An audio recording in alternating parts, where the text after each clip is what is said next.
Kia ora koutou, welcome to our first webinar in this series called Wayne Tukiri Aho. My name is Wayne Tukiri and I am very delighted to be hosting this first session, which is about governance and leading through change.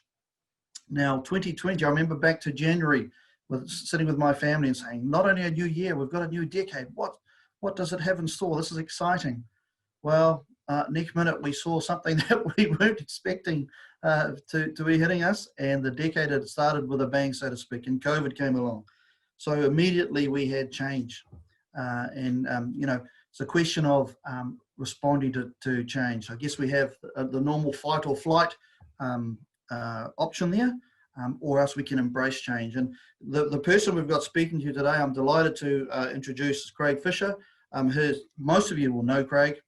He has led change throughout all of his professional life, whether it's creating and growing new accounting firms, whether it's leading the standard setting in the New Zealand environment, whether it's leading entities such as Hollows Foundation, Fred Hollows Foundation, or Sustainable Coastlines. He's somebody who's embraced change. So I think they're very well qualified to do this. So we are going to be accepting questions in the Q&A chat. If you've got anything, feel free to do that. We will see whether we've got time at the end of the session to hopefully address your question.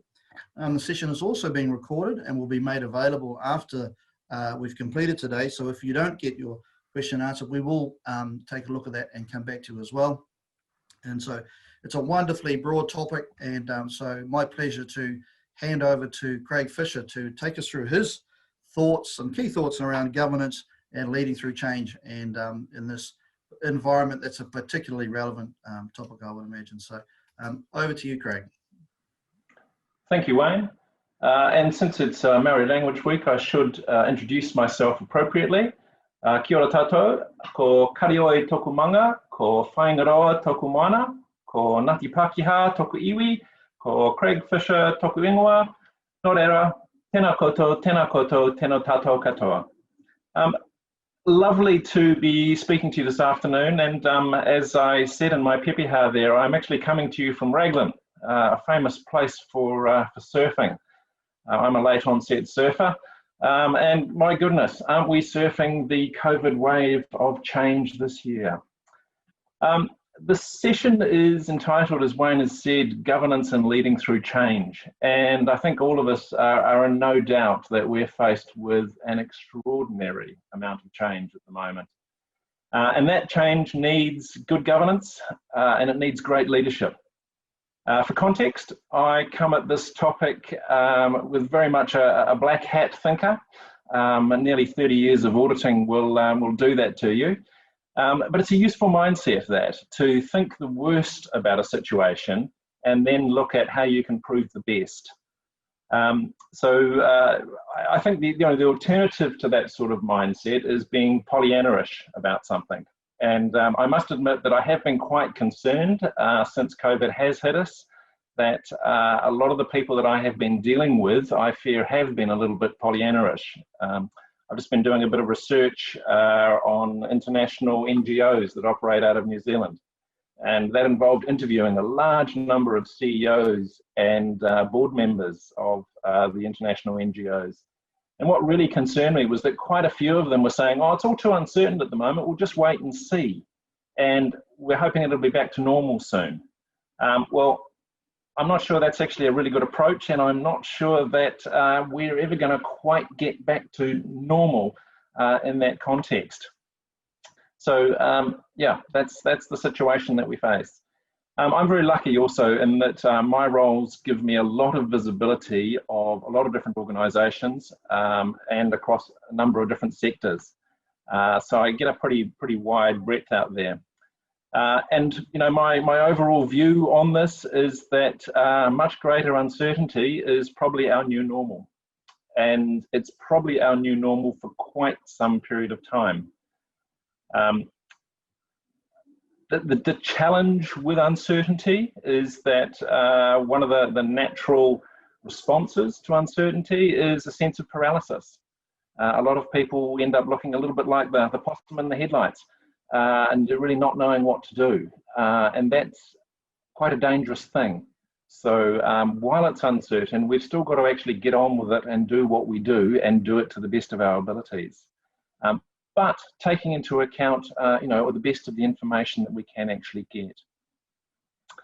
I'm not an economist, but it's interesting, hearing even some economists saying that, we've got this situation for at least a couple of years before we're back to pre-2019 levels. I'm not too sure how much store I'm putting in a lot of economists at the moment. And actually, I read a lovely saying about economists this morning in a book about the climate crisis. That was anyone who believes in exponential growth can go on forever in a finite world is either a madman or an economist. And that raises an interesting point in terms of how much growth should we all be chasing in our individual organisations, and how much growth is actually realistic. And a lot of discussion is starting to emerge now about more sustainable and more resilient organisations. And it's interesting in that often to be more resilient, sometimes you need to be a little bit more conservative rather than pushing everything to the max. So yeah, an interesting point. Certainly when you look at it from an environmental perspective, we're going to have to make some big changes going forward. And as frustrating and as awful as the pandemic actually is, I think in the longer term, we're going to look back on this pandemic as actually a bit of a blip. It's, in my view, I think going to be one of many. I think we are going to see more of these sorts of things, unfortunately.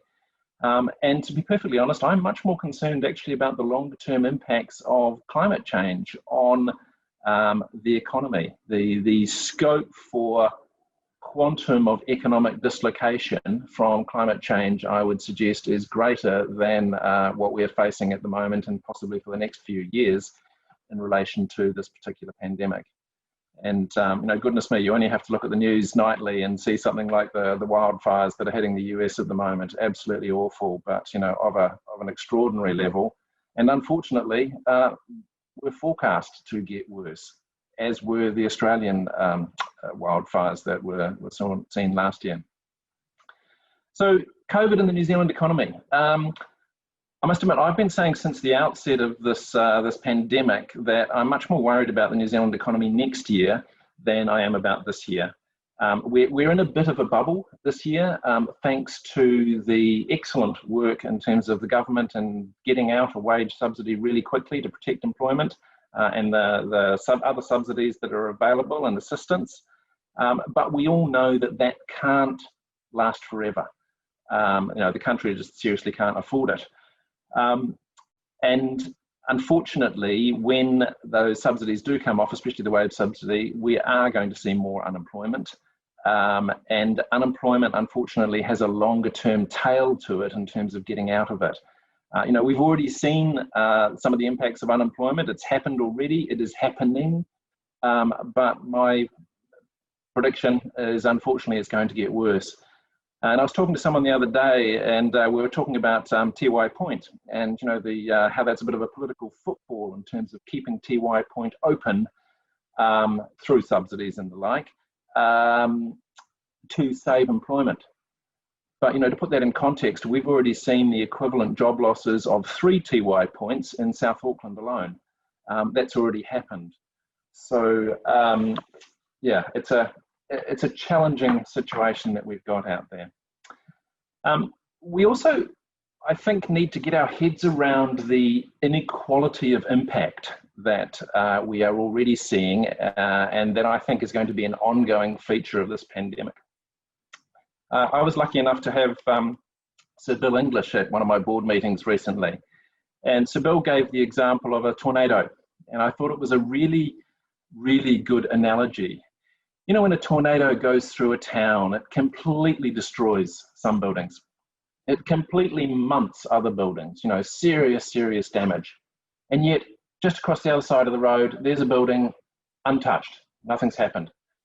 Well, I think that's quite a useful analogy for the pandemic. This is not going to be an equal impact in terms of its effect on the economy, on parts of the economy, parts of the country. You know, we've already seen that with Queenstown, devastating business impacts down there, and going to be for quite some time, and yet other parts of the country not hit that hard. This inequality was also brought home to me from another discussion that I had recently with a contact who was talking about his two neighbours, and he said, you know, I've got two neighbours, they're both business owners, they're both very successful people. One of them runs an events business. He now doesn't have a business. It's stopped. The other neighbour had a similar sort of size business before the pandemic. It was a cleaning business. He's had to employ 30 more people because of all of the deep cleaning and extra work that's required there. So, you know, that inequality that last year none of us could have predicted, which, you know, the lesson in that is that we need to be flexible. And, you know, all of this is not doom and gloom either. There will undoubtedly be many opportunities through this pandemic and the situation that we're seeing. A good mate of mine runs a European car sales dealership. His biggest problem at the moment is he cannot get enough stock for the sales that he is doing. People with a bit of money, not being able to go overseas, deciding to shout themselves a new car rather than that holiday that they were going to have.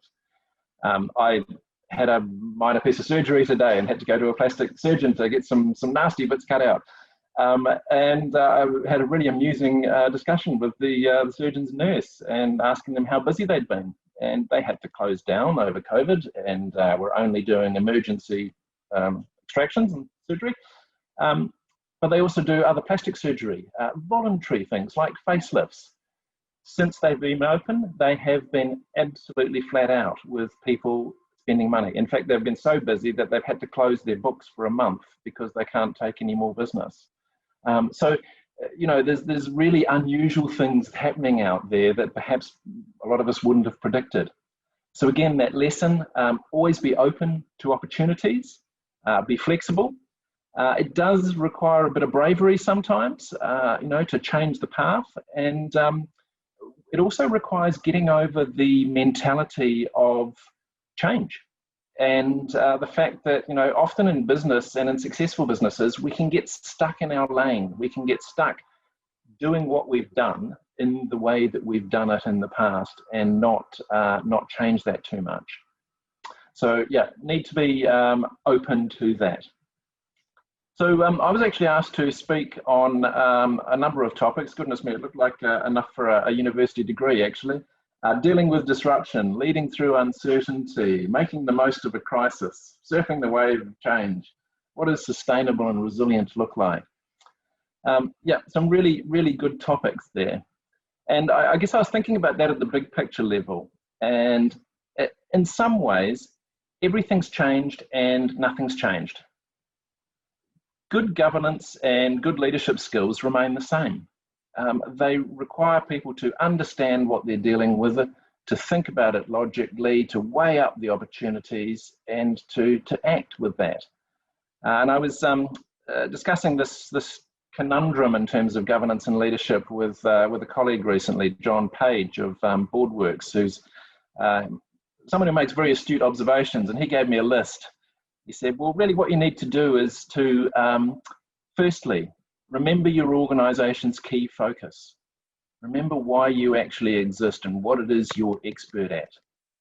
Secondly, trim all the superfluous stuff. Focus on what's critical, because if you're under pressure and survival is a question mark, you need to do what you are expert at, because that's what's going to actually get you through things.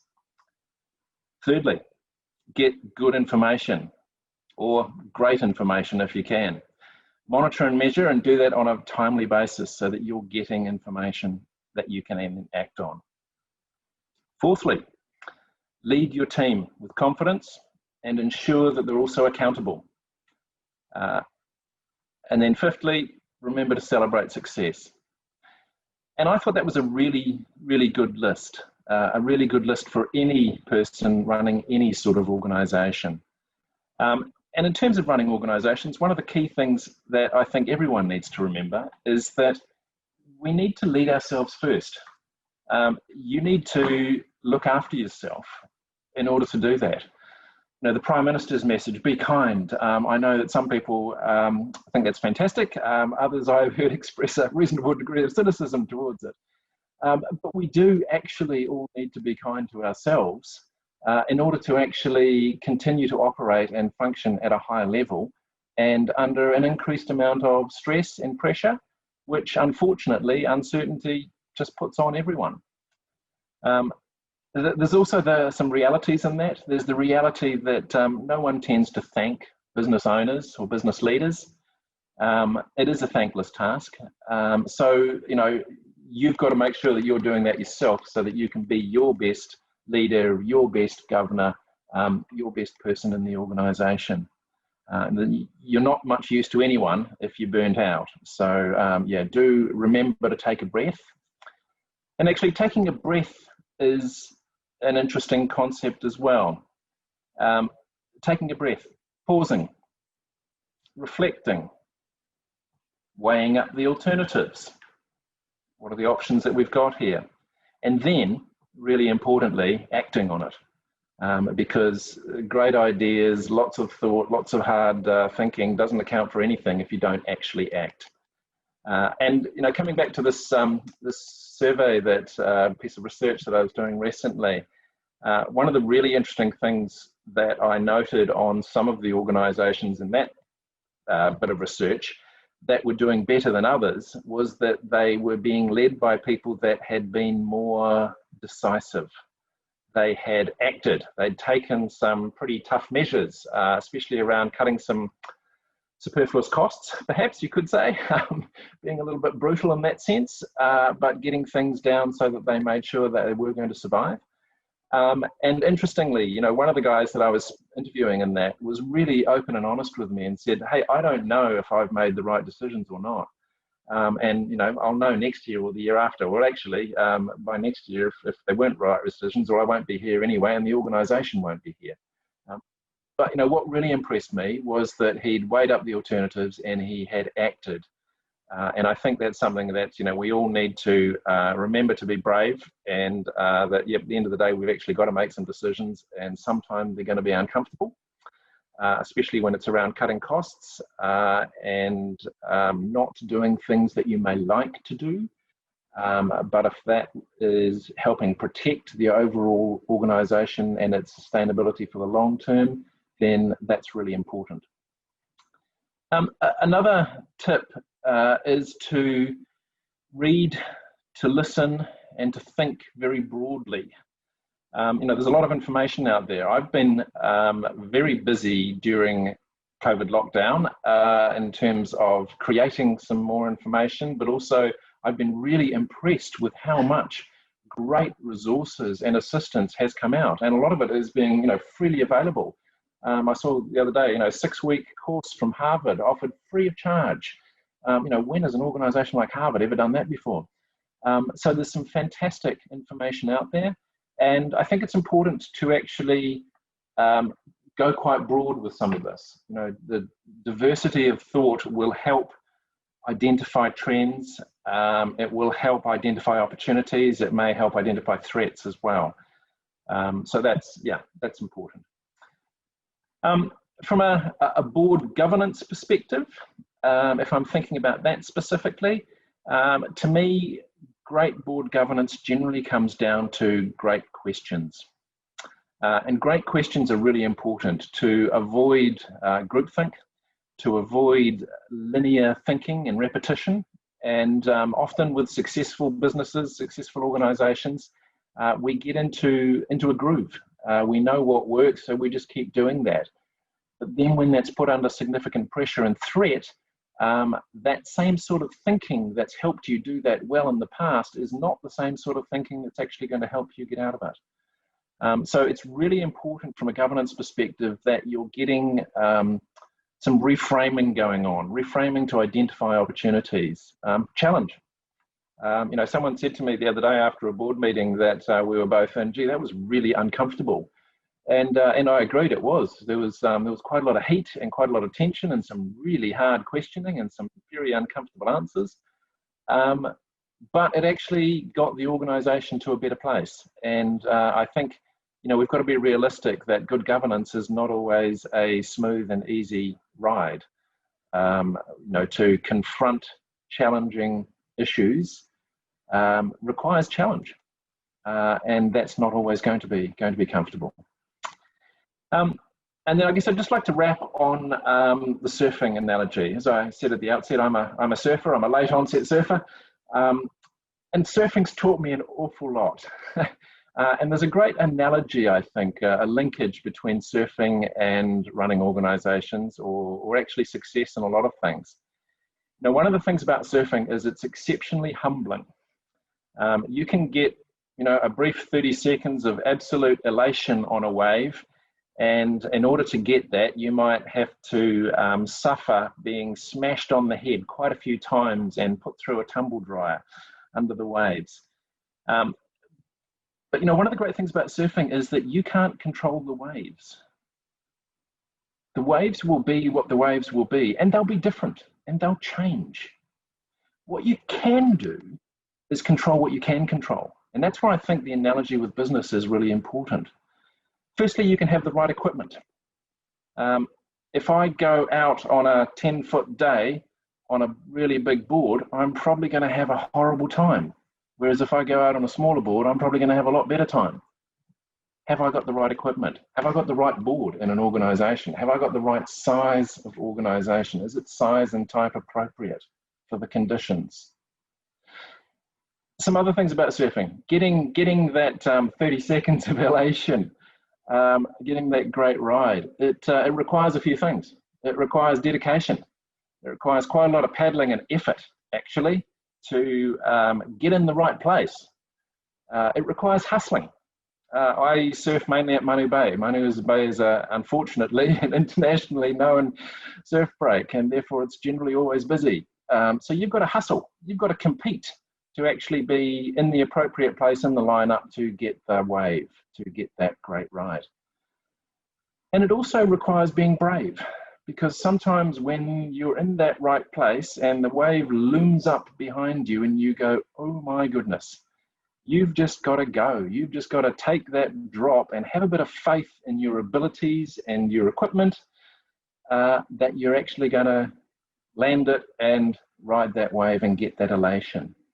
So my wish to everyone is that you all manage to surf this wave of uncertainty called COVID that we are surfing. It won't last forever. It will unfortunately last for, I think, quite a bit longer. However, we are incredibly lucky to have all won the jackpot and to be living here in Aotearoa, in this beautiful country that we do live in, and that we can take a lot of very nice things for granted. So yeah, some thoughts that hopefully are helpful to people. And Wayne, I think we've got some questions come through there.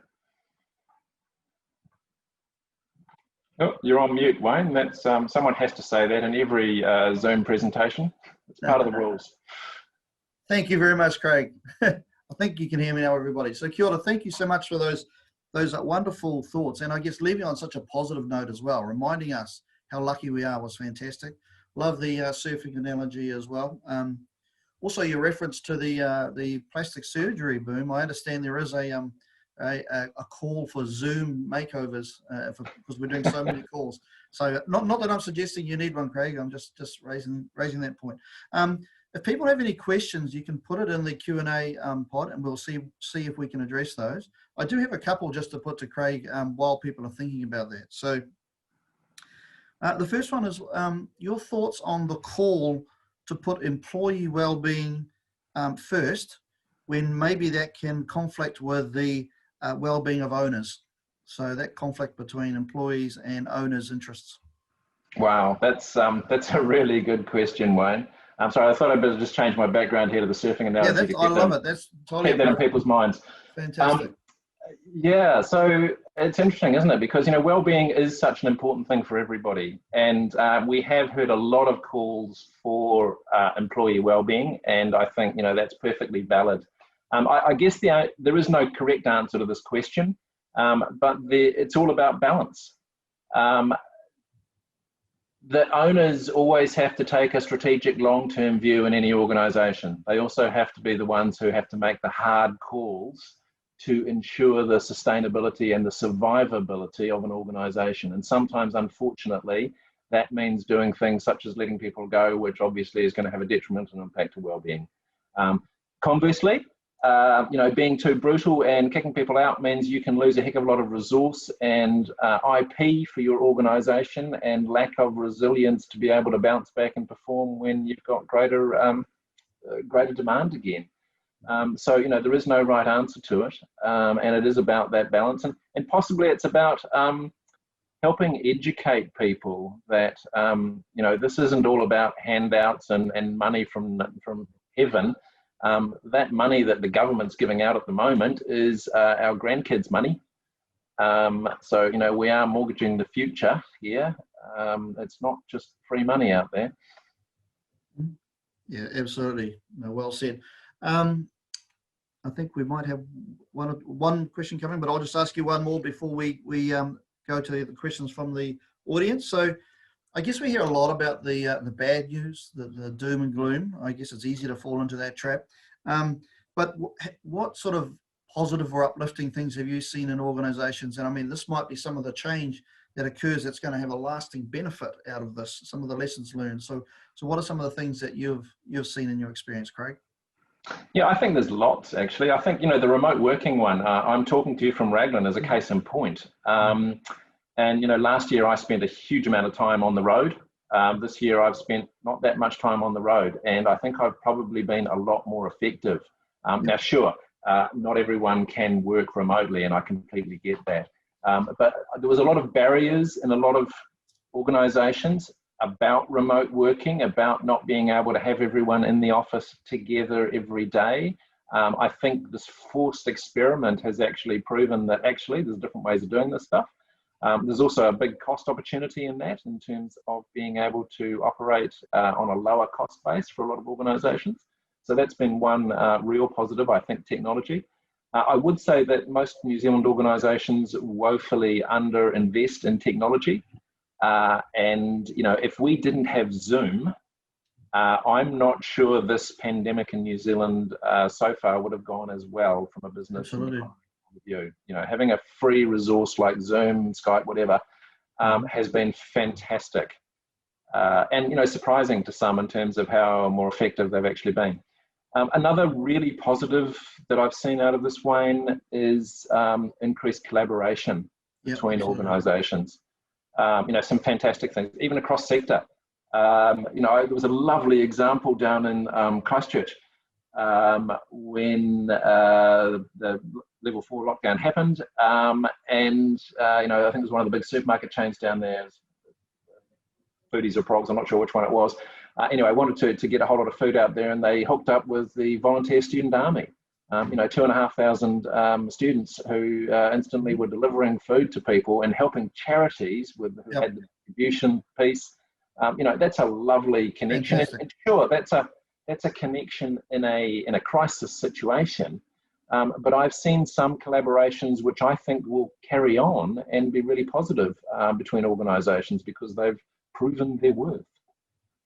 Yeah, absolutely, absolutely. Okay, we've had a question. It's a very interesting one, because I've encountered this as well with a couple of my clients. It's around your view on the morality of, say, taking the wage subsidy when the organisation actually has sufficient funds. Yeah, absolutely, and a really interesting one. I actually got to be a bit of a bad guy for some in the charity sector, because when that happened, I was out there espousing to people, and certain people saying, why are you doing this? You don't need it. You've got reserves. Those reserves are for a rainy day. Well, it's raining, so start using them. The important thing is really to look at what this is for. This was for saving employment in an emergency situation if an organisation was seriously adversely affected and didn't have other options. If you look at what you actually signed, I'd be really interested actually with a lot of organisations. You know, they're effectively signing saying, well, we've explored other avenues first before we've used this. So, you know, the morality question to me is, Absolutely, it was a great initiative. It's saved a lot of jobs, which is fantastic. It's come at a big cost. And, just to put that in perspective, there was more paid out in the first 2 days than in the total treaty settlements in New Zealand ever.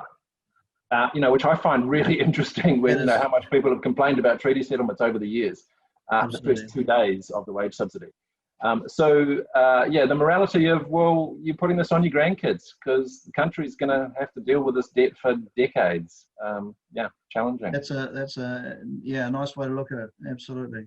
And it's delightful to actually see, just on that, Wayne, a lot of people did take it and have paid it back because they didn't need it. And I think that is the key thing. And I've got no issue with people taking it because of the level of uncertainty and things that happened right at the start. But if they took it and they didn't need it, absolutely they should give it back.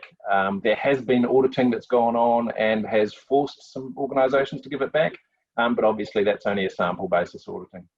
Yes, I've got a couple of clients who have voluntarily given it back as well. Yeah, absolutely. A question from Guy here. It's about the frequency of board meetings and stakeholder meetings, and to allow more dynamic decisions. So maybe getting out of the traditional set, whether it's monthly, 2 monthly, and the need. I guess one thing about change, the need to be able to do that quickly. Likewise, meetings with employees, etc. So, do you see any changes there or ideas around that? Great question, and kia ora, Guy.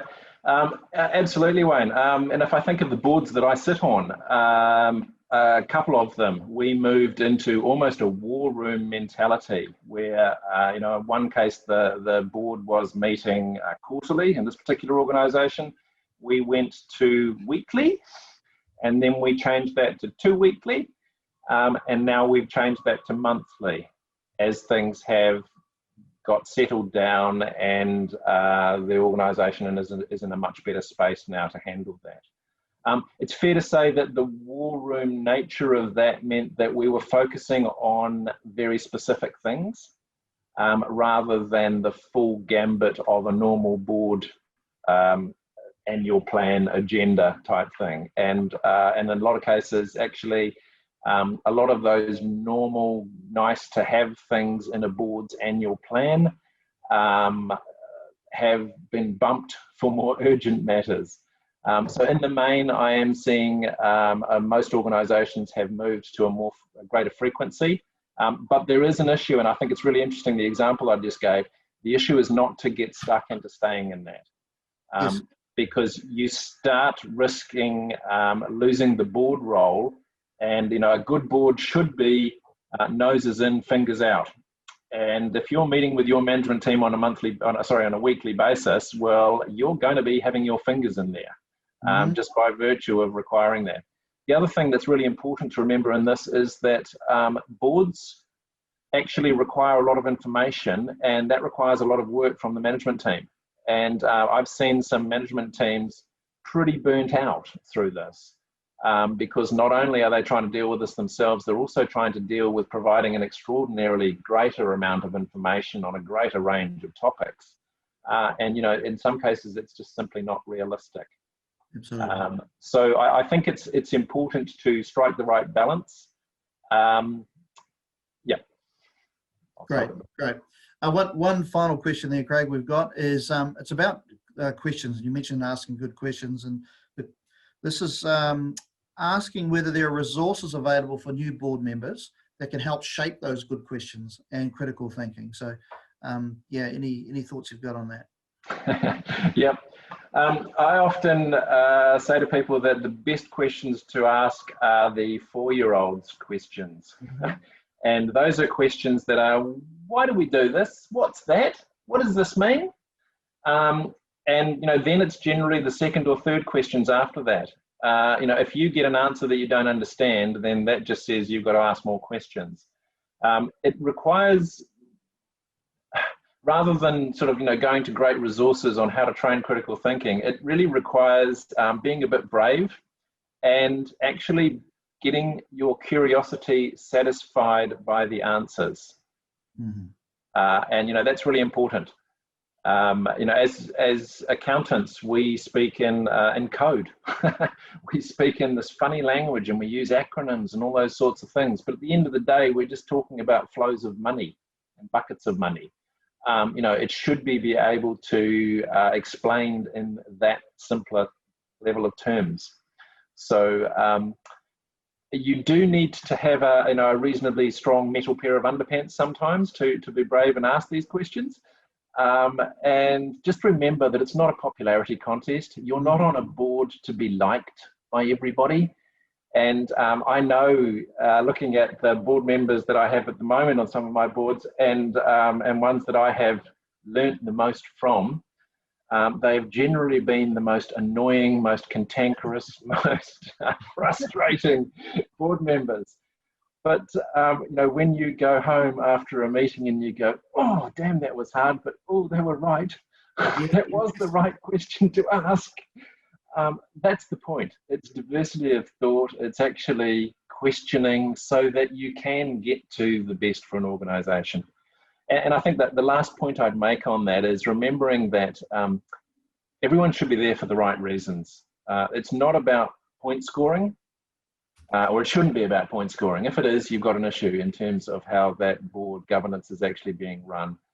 It should be about being diverse in the thought, being critical in the thinking, in order to get to exploring all of the issues appropriately enough, exploring all the opportunities and the alternatives, so that action and the best chance of success action can actually be taken. Great, thank you so much, Craig. And I think we'll wrap it there. And you know, appreciate your time, Craig. So on behalf of everybody that's joined us this afternoon, thank you so much. You've touched on a number of areas that, you know, you could probably spend a half an hour on each one of them exploring those, but some great food for thought for all of us around leading through change, in particular in this time. So yeah, once again, thanks everybody, and thank you everybody that's attended this afternoon. As I said, this has been recorded. If you have any other further questions, feel free to send them through, email them through, and we will take a look at that. And we do thank you for your time. Our next seminar, just quickly about our next seminar, is focused on navigating the twists and turns of employment law, which will be presented by Sam Hurliston of Hesketh Henry. And employment law at this stage is quite an important topic as well. So this is scheduled to run on the 24th of September, and the registrations are open for that event now. So you can find that on our LinkedIn and website if you would like to tune into that particular session as well. So thank you again for your time. Thank you again to our speaker, Craig, and wish you best for the rest of the day. Mā te wā. Ka kite.